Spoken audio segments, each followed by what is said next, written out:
السلام عليكم ورحمة الله وبركاته.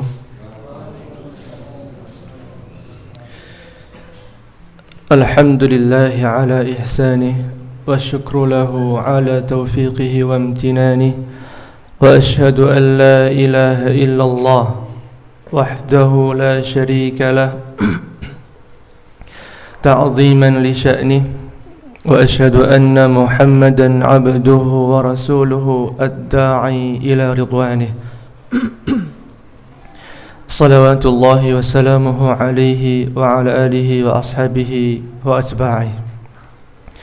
Alhamdulillah, segala puji hanya bagi Allah yang telah mempertemukan kita dengan bulan Ramadan sehingga kita punya kesempatan lagi untuk menambah ketaatan, mengurangi dosa dan memperoleh Lailatul Qadar. Itu merupakan peluang, tinggal kita masing-masing yang berusaha sesuai kemampuan masing-masing. Tapi bertemu Ramadan itu sebuah nikmat. Maka mari nikmat itu kita syukuri bersama, minimal dengan tahmid Alhamdulillahi Rabbil Alamin. Yang kedua, salawat dan salam kita sanjungkan kepada manusia terbaik, teladan kita semua, Rasulullah Muhammad sallallahu alaihi wasallam beserta keluarganya, para sahabatnya dan semua umatnya yang mengikuti petunjuk-petunjuk beliau. Baik, Bapak, Ibu, adik-adik, mas-mas dan mbak-mbak sekalian, tema kita kali ini adalah meneladani Nabi Ibrahim alaihissalam. Sebelum kita mulai, saya mau bertanya, mas-mas dan mbak-mbak kenal Nabi Ibrahim? Kenal? Kenal di mana? Ya, itu pertanyaan yang sering diulang sama Ustadz tadi, Hidayat. Bapak Ibu kenal sama Nabi Nuh? Kenal. Kenal di mana gitu? Kita kenal sama Nabi Ibrahim di Al-Quran, karena Allah menceritakan Nabi Ibrahim banyak sekali di Al-Quran. Baik, sebelum kita meneladani beliau, kita sebaiknya kembali mengulas atau mengenal beliau terlebih dahulu. Nabi Ibrahim di Al-Quran disebutkan apa? Putranya Azar, atau bapaknya bernama Azar. Itu di Al-Quran. Tetapi di kitab Qisasul Anbiya, Ibnu Katsir, kemudian banyak para muarrikh itu mengatakan Ibrahim adalah putra Tarah bin Nahur bin Saruh bin Ra'u bin Falij bin Abir bin Shalih bin Arfakhshad bin Sam bin Nuh. Yang kita ambil adalah yang paling ujung. Di Al-Quran disebutkan Ibrahim putra Azar, tapi sebagian ahli tafsir menyebutkan nama yang betul bukan Azar, namanya adalah Tarah. Lalu bagaimana itu? Ada 3 pendapat yang menjelaskan tentang Azar di dalam Al-Quran. Yang pertama mengatakan Azar adalah nama bapaknya. Ini pendapat Al-Hasan, As-Suddi, Muhammad bin Ishaq. Ada yang mengatakan Azar adalah nama patung. Kemudian karena dia sering membuatnya, kemudian sering bertemu dengan patung, dipanggil dengan patung itu. Yang ketiga, Azar bukanlah nama, tapi dia sifat untuk mencela bapaknya Nabi Ibrahim.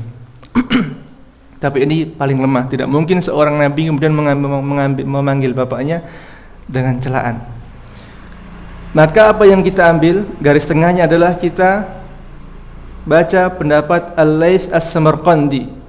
Dalam kitab tafsirnya Bahrul Ulum, dia mengatakan wa kana ismu abihi Tarah bin Nahur. Nama bapaknya adalah Tarah bin Nahur bilughati qaumihi. Itu sesuai dengan bahasa warganya, bahasa kaumnya.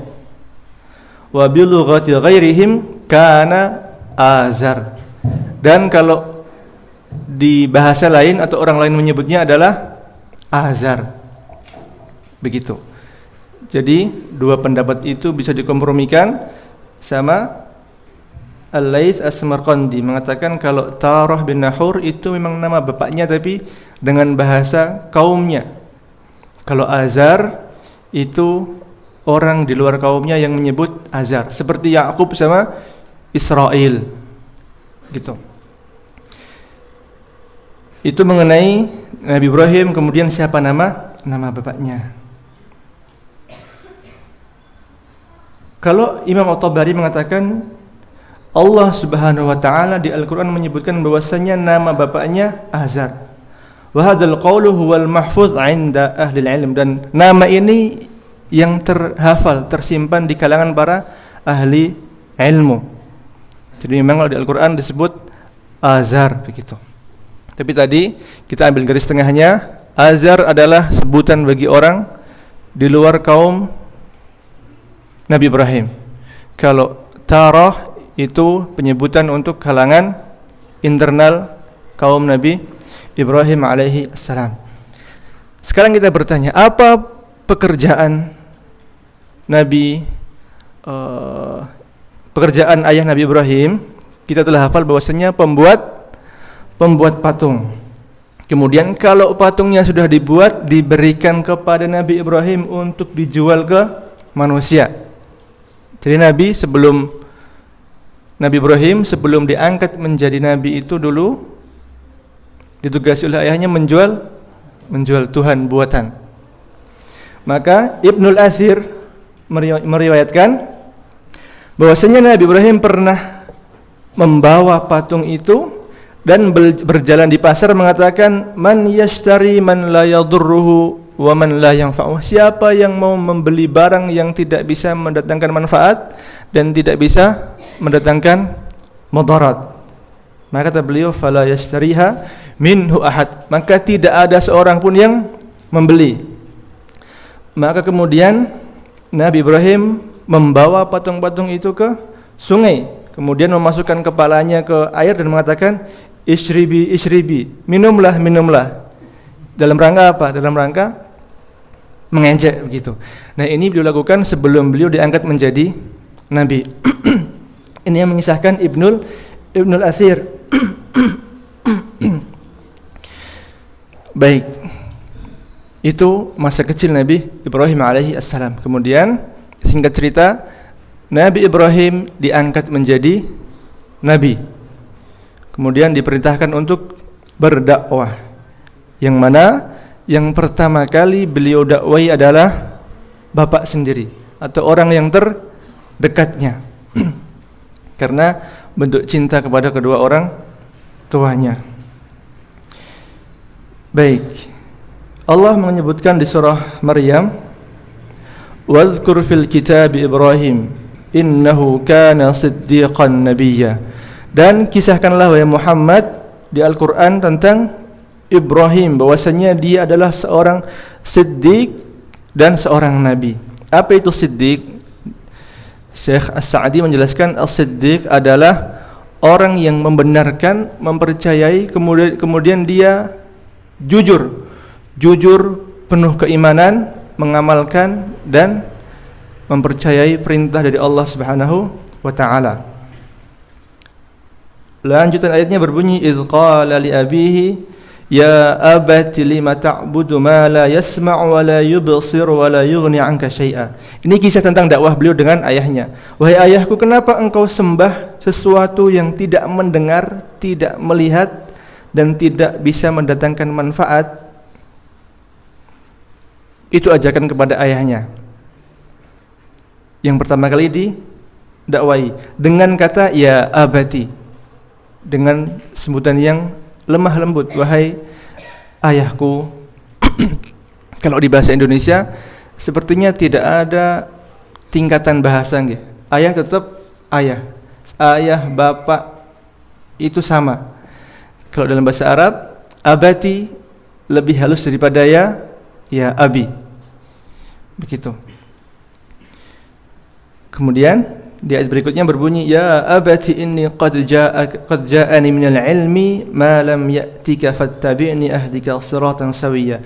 Wahai ayahku, sesungguhnya telah sampai kepadaku ilmu yang mana ilmu itu tidak sampai kepadamu. Ini aslinya kalau bahasa kasarnya mengatakan kamu itu enggak tahu, kamu itu jahil. Tapi Nabi Ibrahim dengan kata yang halus, wahai bapakku, telah datang kepadaku ilmu yang itu enggak sampai kepada engkau gitu. Para ahli tafsir mengatakan aslinya ini mengatakan kamu tuh bodoh gitu. Cuman kan semua orang tuanya enggak mungkin kemudian mengatakan kamu tuh jahil begitu. Nah, dikatakan wahai bapakku, telah datang kepadaku ilmu yang mana ilmu itu enggak sampai kepadamu. Fattabi'ni ahdika siratan sawiyya. Maka ikutilah aku, akan aku tunjukkan kepadamu jalan yang lurus.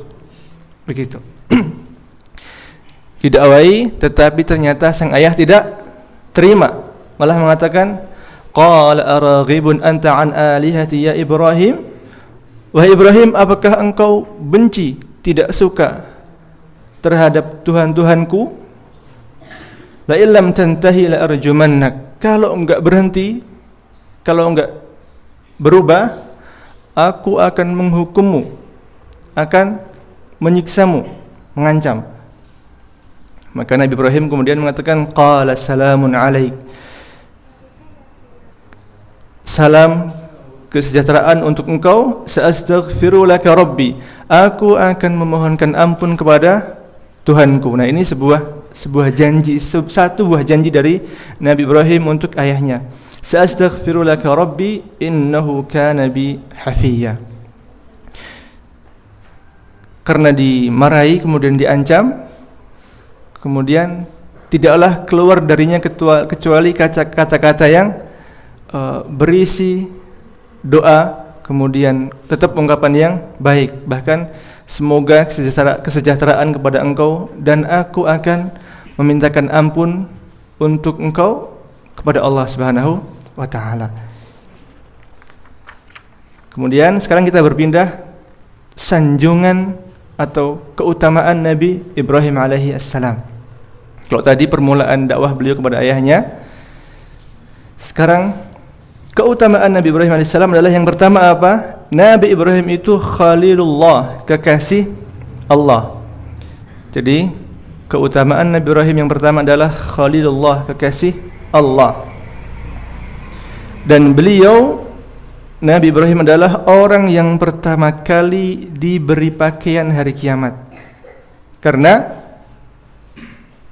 Nabi kita menjelaskan yuhsyarun nasu ghuratan ghurla. Pada hari kiamat manusia dibangkitkan dan dikumpulkan dalam bentuk tidak memakai baju dan tidak dikhitan. Fa awwalu man yuksa Ibrahim. Dan orang yang pertama kali diberi pakaian adalah Nabi Ibrahim. Kemudian Nabi ketika setelah menyebutkan kisah itu membaca firman Allah, kama bada'na awwala khalqin nu'idu. Sebagaimana kami memulai menciptakan makhluk, begitu juga kami akan mengembalikan. Kenapa kok Allah memberikan kepada Nabi Ibrahim pakaian yang pertama kali? Itu sebagai balasan karena beliau telah membangun Ka'bah yang mulia. Termasuk balasan beliau membangun Ka'bah adalah Nabi Ibrahim nanti akan santai-santai senderan di Baitul Ma'mur. Apa itu Baitul Ma'mur? Baitul Ma'mur itu Ka'bahnya para penduduk langit, yang mana setiap hari datang ke situ untuk sholat di situ, tawaf, 70.000 malaikat, dan mereka tidak akan pernah kembali. Kisah ini Nabi kisahkan ketika sedang Isra Mi'raj. Nabi mengatakan fa'atayna as-sama'a as-sabi'ah. Kami masuk ke langit yang ketujuh. Maka ketika mau masuk ada yang mengatakan, siapa ini? Jibril menjawab, Jibril. Waman ma'ak, dan siapa yang bersamamu? Qila Muhammad. Waqad ursila ilaihi, apakah telah diutus? Kemudian dijawab, na'am, iya, Maka disambut marhaban bil ibni salih wan nabiy salih. Selamat datang wahai putra yang saleh dan nabi yang saleh. Kemudian ternyata apa? Di situ ada Nabi Ibrahim, kata Nabi, wa idza huwa ay Ibrahim musnidan dhahrahu ilal baitil ma'mur. Ternyata ada Nabi Ibrahim sedang bersandar di Baitul Ma'mur, yang mana itu adalah Ka'bahnya penduduk langit. Lokasinya di mana? Para ulama menjelaskan itu lokasinya tepat di atas Ka'bah. Seandainya itu jatuh, akan jatuh ke Ka'bah. Sebagaimana kita punya Ka'bah di bumi, ternyata penduduk langit punya Ka'bah di langit, namanya Al-Baitul Ma'mur. Kalau Ka'bah namanya apa? Namanya Baitullah. Baitul Ma'mur masuk ke situ setiap hari 70.000 malaikat dan tidak akan pernah kembali ke situ. Kita kembali bahwasanya tadi apa disebutkan Nabi Ibrahim adalah Khalilullah. Apa itu Khalil? Khalil adalah tingkatan yang paling tinggi dari al-mahabbah, atau bisa diartikan kekasih. Dan itu adalah keutamaan Nabi kita Ibrahim alaihi assalam. Meskipun sudah semulia itu Nabi Ibrahim, pertama kali diberi pakaian, kemudian diizinkan untuk bersantai bersandar di Baitul Ma'mur, ternyata itu tidak memberikan manfaat ketika bertemu dengan ayahnya di hari kiamat. Nabi kita Muhammad sallallahu alaihi wasallam mengisahkan, yalqa Ibrahimu abahu Azar yaumal qiyamah wa ala wajhi Azar qataratun wa ghabarah. Ibrahim menemui bapaknya pada hari kiamat, yaitu Azar, dan di wajah ayahnya itu ada apa? Hitam-hitam seperti asap, kehitaman seperti asap dan debu, penuh debu. Itu di wajah ayahnya Azar. Maka Nabi Ibrahim mengatakan, alam aqul laka la ta'sini, bukankah aku pernah mengatakan kepada engkau jangan membangkang atau jangan menolak ajakanku? Fayaqulahu abuhu, maka hari itu ayahnya mengatakan, fal yauma la u'sika, maka hari ini aku tidak akan menolakmu, tidak akan membangkangmu. Maka kemudian Nabi Ibrahim mengatakan, ya Rabb, innaka wa'adtani alla tukhzini yawma yub'atsun. Ya Allah, engkau telah menjanjikan kepadaku bahwasanya engkau tidak akan mempermalukanku pada hari kebangkitan. Fa ayyu khizyi akhza min abi al-ab'ad. Maka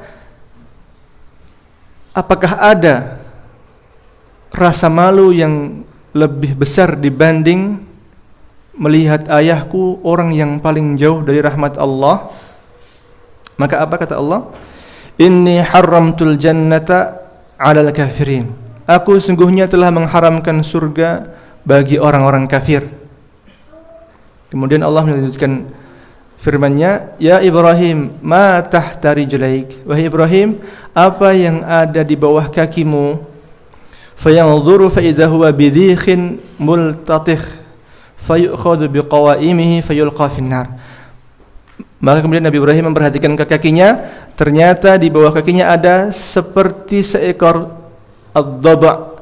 Seekor daba itu setahu saya hanya pernah saya lihat di Timur Tengah. Bisa dikatakan mirip seperti serigala tapi beda. Namanya ad-daba. Karena enggak pakai PowerPoint jadi enggak bisa menampilkan ad-daba. Seperti serigala. Kemudian di sini disebutkan bulunya lebat, tapi dia kotor dengan kotorannya sendiri sama kotor dengan darah. Kemudian hewan itu diambil kakinya dan dilempar ke neraka. Mungkin kita bertanya, apa hubungannya dengan ad-daba? Ternyata para ulama menjelaskan, ad-daba, hewan daba itu termasuk hewan yang tidak memperhatikan dirinya sendiri. Makanya digambarkan dengan kotorannya banyak, kemudian darahnya banyak di situ.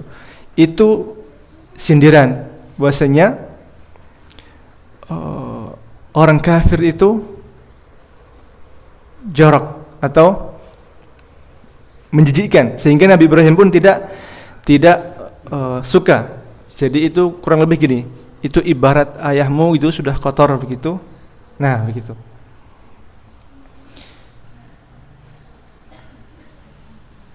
Itu kisah Nabi Ibrahim bersama ayahnya. Padahal Nabi Ibrahim sudah setinggi itu, mulia di sisi Allah, tetapi ternyata apa? La yanfa'u malun wala banun. Harta tidak bermanfaat, anak-anak pun tidak bermanfaat. Ini seperti surah Asy-Syu'ara ayat 88, Allah mengatakan yauma la yanfa'u malun wala banun. Pada hari di mana harta dan anak-anak tidak bermanfaat, illa man atallaha biqalbin salim, kecuali orang yang mendatangi Allah dengan hati yang salim, yang selamat, yang bersih dari kemaksiatan, bersih dari kesyirikan. Lengkapnya adalah sebagai berikut. Kita akan baca, kemudian kita pindah ke teladan yang bisa kita ambil dari Nabi Ibrahim alaihissalam.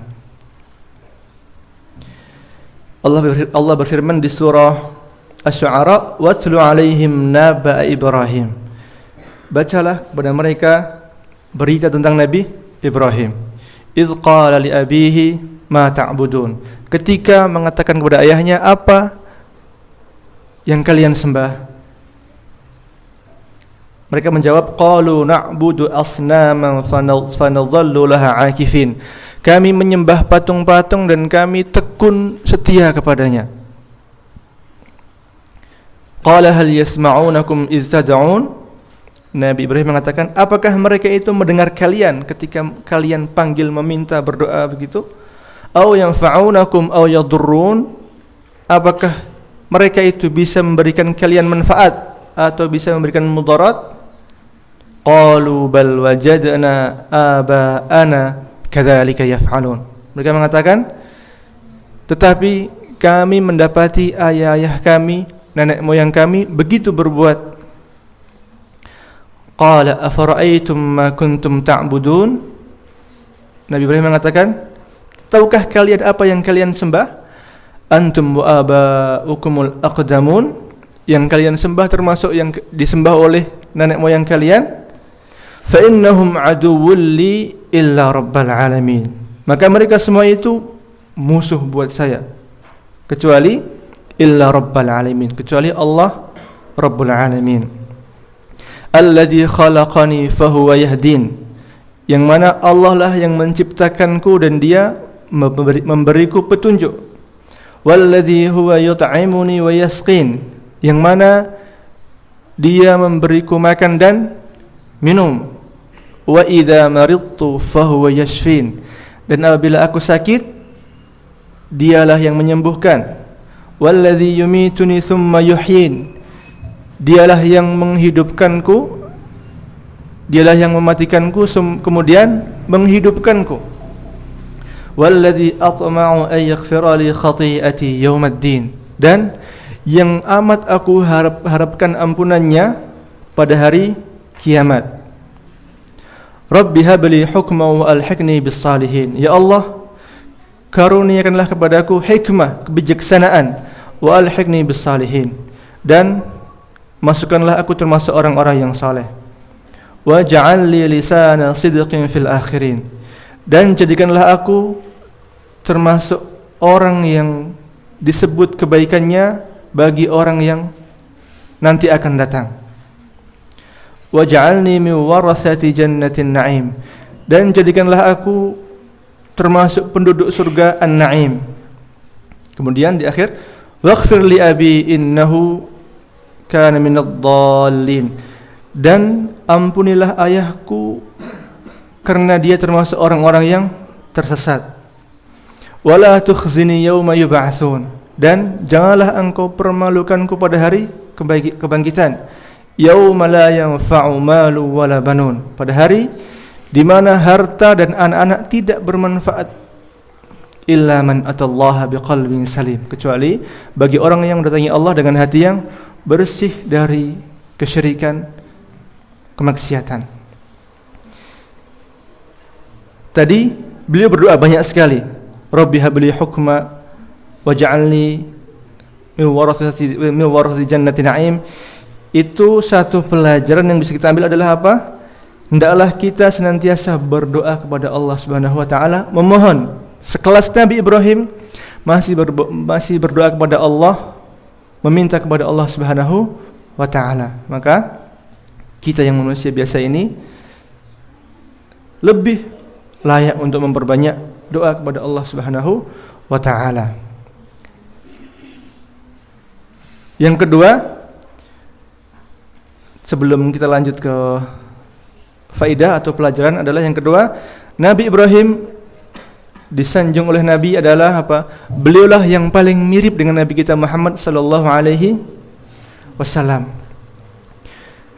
Ketika itu kakek Nabi Muhammad itu sering duduk di samping Ka'bah, yang mana tempat itu yang tidak kena panas matahari. Kemudian anak-anaknya, cucu-cucunya di situ duduk mengelilinginya, tapi tidak ada satupun yang mau duduk di tempat kakeknya itu karena menghormati. Nah, suatu ketika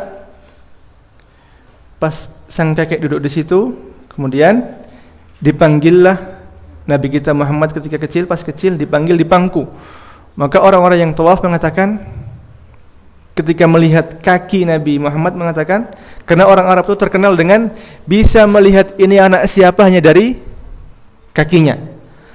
Maka kalau kita perhatikan keturunan kita itu kadang ada sedikit kemiripan kakinya. Saya pernah memperhatikan, maaf sekali itu Rafa dan Rafka, apa cara jalannya plek mirip sama Pak Mahfud. Berarti itu anaknya gitu. Nah, orang Arab dahulu itu lebih detail dari itu. Makanya pas keliling di sekitar Ka'bah, kemudian melihat Nabi Muhammad di pangku, mengatakan, tidaklah aku melihat kaki yang paling mirip dengan yang ada di maqam Ibrahim kecuali kaki anak kecil itu. Kemudian ditanya, wahai kakek siapa itu? Dijawab, ini cucuku Muhammad gitu. Jadi Nabi kita Muhammad itu yang paling mirip dengan Nabi Ibrahim alaihi assalam. Kemudian bahkan Nabi kita sudah mencontoh Nabi Ibrahim. Yaitu kapan? Ketika Nabi kita Muhammad sallallahu alaihi wasallam berdoa supaya Al-Hasan dan Al-Husain dilindungi oleh Allah Subhanahu wa taala, dan mengatakan, inna abakuma kana ya'awidhu biha Ismail wa Ishaq. Nabi mengatakan, sesungguhnya bapak engkau. Jadi meskipun sudah terpaut jauh sama Nabi Ibrahim, tapi masih disebut bapak engkau. Sesungguhnya bapak kalian berdua itu dulu berdoa kepada Allah, memohon kepada Allah perlindungan untuk Nabi Ismail dan Nabi Ishaq dengan mengatakan apa? A'udzu bikalimatillahi tammah min kulli syaitanin wa hammah wa min kulli ainin lammah. Nah, ini bisa kita hafalkan. Kita bisa baca untuk mendoakan anak keturunan kita. Apa? A'udzu bikalimatillahi tammah min kulli syaitanin wa hammah wa min kulli ainin lammah. Ini doa yang Nabi Ibrahim ucapkan untuk Nabi Ismail dan Nabi Ishaq. Kemudian dibaca oleh Nabi Muhammad untuk Al-Hasan dan Al-Husain. Dan kita bisa mencontoh doa tersebut. Kemudian yang ketiga, Nabi Ibrahim adalah bapaknya para nabi, Abul Anbiya. Allah mengatakan, walaqad arsalna Nuha wa Ibrahima wa ja'alna fi dzurriyyatihim an-nubuwwata wal kitab.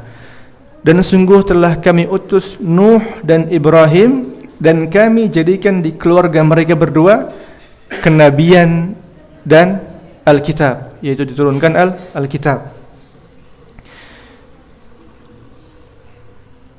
Maka ada yang mengatakan Nabi Nuh itu adalah Adam Ats-Tsani, atau Adam yang kedua, karena ketika itu ada banjir, yang selamat adalah hanya anak keturunan Nabi Nuh alaihi assalam. Kemudian turun ke bawah Nabi Ibrahim, banyak dari keturunan Nabi Ibrahim yang jadi nabi, seperti Nabi Ismail, Nabi Ishak, kemudian Yakub, kemudian Nabi kita Muhammad sallallahu alaihi wasallam dari jalur Nabi Ismail alaihi assalam. Itu sedikit keutamaan Nabi Ibrahim alaihissalam. Padahal masih banyak keutamaan yang bisa kita pelajari, tapi karena waktu kita sedikit saja. Sekarang pelajaran yang bisa kita ambil yang pertama dari Nabi Ibrahim adalah apa? Memperbanyak doa. Nabi Ibrahim banyak berdoa. Tadi apa? Rabbi habli hukma wa alhiqni bis salihin waj'alni min warasati jannatin na'im. Kemudian juga beliau berdoa, Rabbi habli minas salihin. Beliau banyak berdoa. Maka kita sangat pantas untuk lebih banyak berdoa. Yang kedua, mendoakan kedua orang tua. Sebagai bukti birnya atau berbaktinya Nabi Ibrahim, dan juga karena pernah berjanji akan memohonkan ampun kepada Allah, maka beliau terpaksa apa? Bukan terpaksa, beliau tetap memohonkan ampun meskipun telah kemudian Allah larang, tidak boleh mendoakan untuk orang kafir. Tapi pelajaran bagi kita adalah kita berarti harus mendoakan kedua orang tua kita, karena kedua orang tua kita adalah muslim. Yang ketiga, tidak ada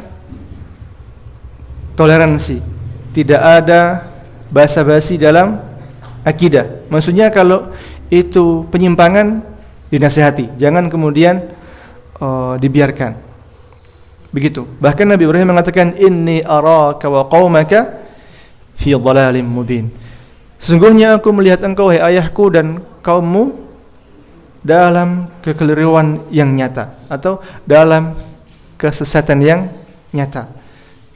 Jadi tetap disampaikan kalau salah. Tentu dengan cara yang baik. Makanya Nabi Ibrahim menggunakan kata ya abati, ya abati. Yang berikutnya adalah syariat yang paling agung memuliakan perempuan adalah Islam. Syariat yang paling agung memuliakan perempuan adalah Islam. Kenapa? Karena Islam menjadikan sejarah dari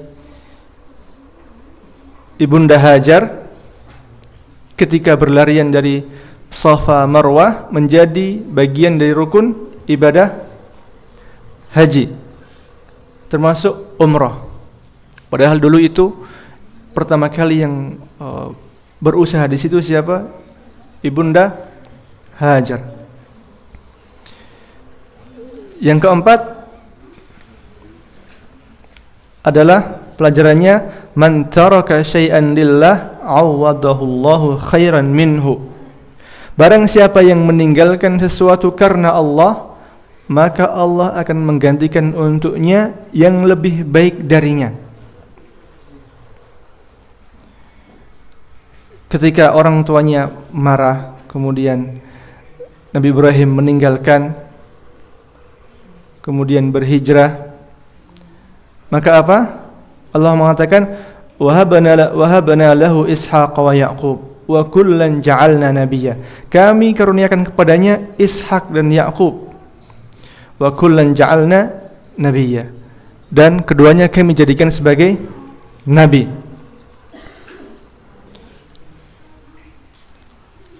Yang berikutnya, al-jaza'u min jinsil amal. Apa itu? Balasan sesuai dengan perbuatan.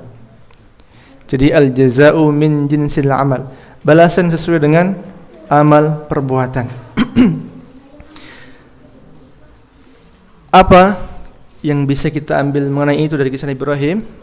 Nabi Ibrahim mengatakan, ya abati la ta'budi syaitan. Wahai bapakku tersayang, janganlah engkau sembah syaitan. Pakai kata ya abati. Maka ketika Nabi Ibrahim mau menyembelih Nabi Ismail, yang mana itu sangat tidak masuk akal. Bahkan kalau kita manusia biasa dengar, kamu saya sembelih ya gitu, Enggak mau pasti. Tapi jawaban Nabi Ismail mengatakan apa? Ya abati fa'al ma tu'mar. Wahai ayahku yang tersayang, lakukanlah apa yang Allah perintahkan kepadamu. Pakai kata halus, ya abati. Dengan lafaz yang sama, dengan lafaz yang dulu Nabi Ibrahim gunakan untuk menyebut ayahnya. Yang berikutnya, kaki yang ikhlas karena Allah dan hidup berusaha untuk itu, maka jejaknya, asarnya akan apa? Akan kekal. Atau mudahnya, kaki yang digunakan untuk beramal karena Allah, maka asarnya akan kekal. Sebagaimana Nabi Ibrahim dibuatkan maqam Ibrahim di samping Ka'bah sampai sekarang. Allah mengatakan wattakhidhu min maqami Ibrahim musalla, dan jadikanlah sekeliling makam Ibrahim itu tempat salat. Salah satu hikmahnya adalah itu sebagai bantahan untuk orang Yahudi, karena orang Yahudi mau mengklaim yang membangun Ka'bah bukan Nabi Ibrahim. Awalnya begitu, tapi tidak bisa karena apa? Ada bukti bahwasanya di situ ada makam Ibrahim alaihi assalam. Jadi salah satu hikmah kenapa kok makamnya diabadikan itu biar orang Yahudi tidak menyalahkan sejarah mengatakan Ka'bah bukanlah dibangun oleh Nabi Ibrahim alaihi assalam. Sebagaimana mereka mengatakan yang disembelih itu bukan Ismail tapi Ishak. Kenapa? Dia ingin merubah itu supaya jalur yang sampai kepada mereka itu orang-orang yang terhormat, yang Allah uji kemudian lolos ujian gitu. Niatnya begitu. Tapi Allah dengan maha adilnya kemudian menetapkan bahwasanya makam Ibrahim ada di samping Ka'bah. Yang berikutnya, bahwasanya orang-orang memang berbeda dalam ketaatan kepada Allah. Jadi orang-orang memang berbeda dalam taatnya kepada Allah, tidak sama. Contohnya apa? Ketika dikatakan kepada Nabi Ibrahim, "Idzbah waladak," atau sembelih putramu. Ketika diperintah begitu, Nabi Ibrahim apa? Langsung mengamalkan. Dan putranya pun taat. Tapi ketika dikatakan kepada kaum Nabi Musa, "Idzbahu baqarah," sembelihlah sebuah sapi. Wa ma kadu yaf'alun. Mereka masih ngayal berdebat sapi warna apa, bagaimana, dan ketika mereka menyembelih itu dengan berat hati, awalnya tidak mau menyembelih, padahal yang disembelih adalah sapi, bukan anaknya. Jadi memang ketaatan atau bersegera menjalankan perintah Allah setiap orang berbeda-beda. Yang berikutnya adalah pesan bagi semua yang sakit, yaitu apa?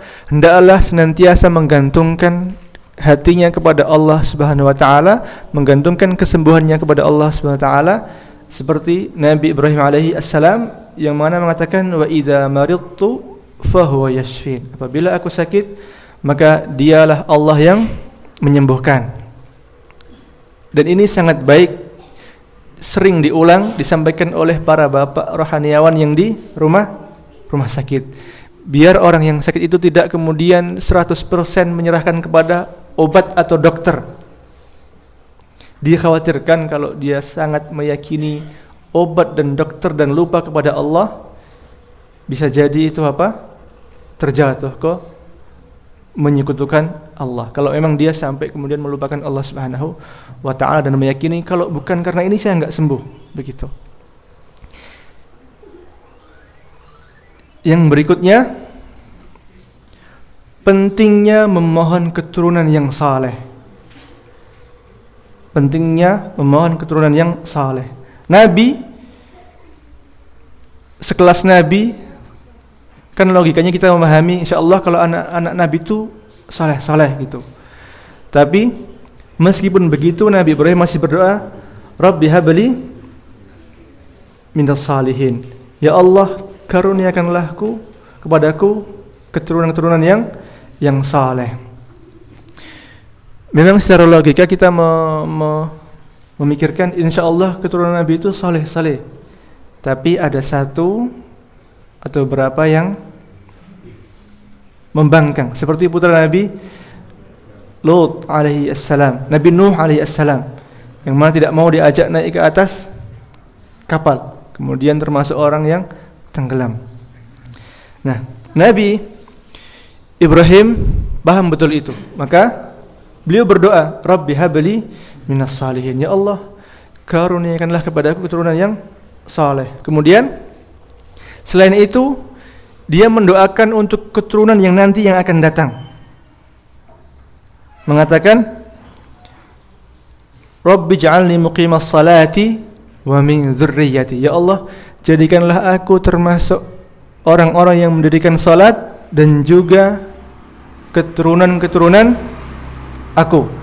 Jadi Nabi Ibrahim pandangannya sudah ke depan, mendoakan untuk anak keturunannya, dan betul Allah kabulkan sehingga lahir Nabi Ismail, Nabi Ishak, Nabi Yaqub, Nabi kita Muhammad sallallahu alaihi wasallam.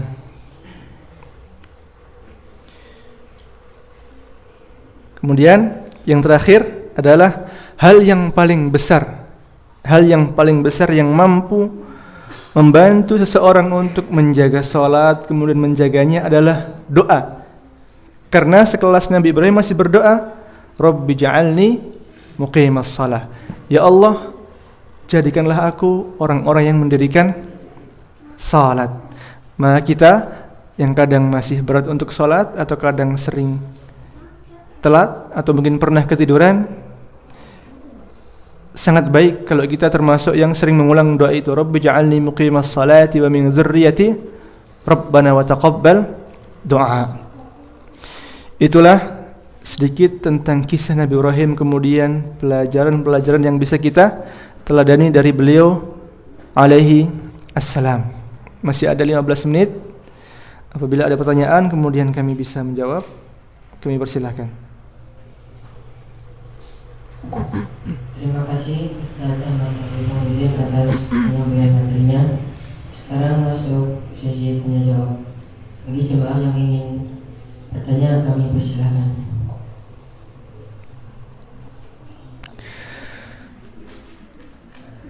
Oke, monggo Pak. Assalamualaikum warahmatullahi wabarakatuh. Waalaikumsalam. Saya pernah mendengar keterangan doanya Nabi Ibrahim ketika beliau belum punya putra dan berhalangan sangkanya.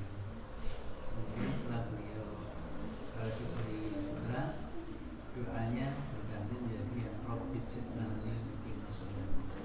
Apakah keterangan itu bisa kita jadikan dasar untuk doa kita? Nggih. Waalaikumsalam warahmatullahi wabarakatuh. Nggih, betul Pak.